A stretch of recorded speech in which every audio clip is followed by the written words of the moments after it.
Dua warga negara asing, WNA, asal Pakistan berhasil diamankan oleh petugas imigrasi di Pos TPI Saumlaki, Kabupaten Kepulauan Tanimbar, Maluku pada 15 September 2025.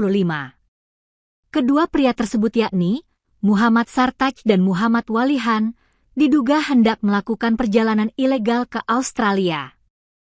Penangkapan ini setelah dilakukan pengintaian intens selama 5 hari sebelumnya oleh petugas perwakilan kantor imigrasi kelas 2 TPI Tual di Pos TPI Saumlaki bersama anggota tim Pora Kabupaten Kepulauan Tanimbar.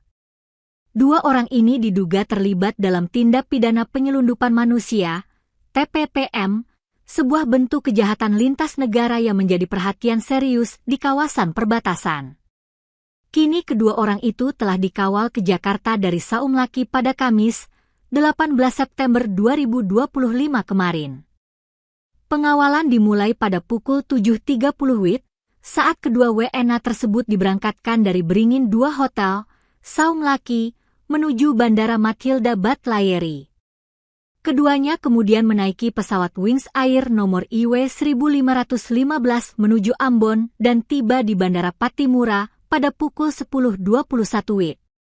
Setelah transit, pengawalan dilanjutkan untuk memberangkatkan kedua WNA ini ke Jakarta menggunakan pesawat Super Airjet nomor IU 124.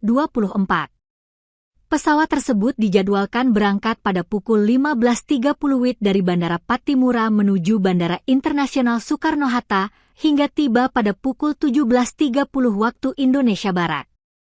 Dalam rilis yang diterima tribunambon.com, Kepala Kantor Imigrasi Kelas 2 TPI Tual, M. Yusuf, menyampaikan bahwa wilayah kerja mereka yang luas, khususnya di daerah perbatasan seperti Saumlaki, menjadi tantangan tersendiri dalam menjalankan fungsi pengawasan keimigrasian.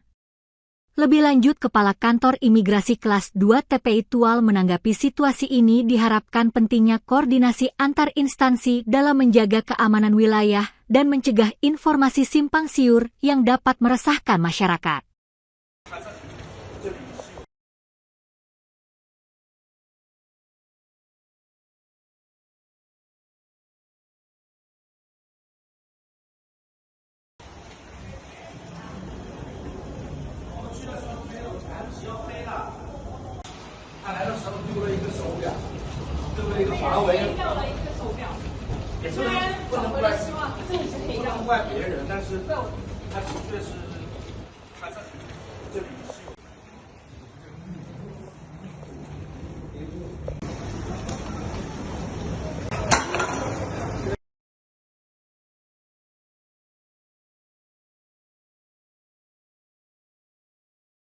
Download Tribun X sekarang, menghadirkan lokal menjadi Indonesia.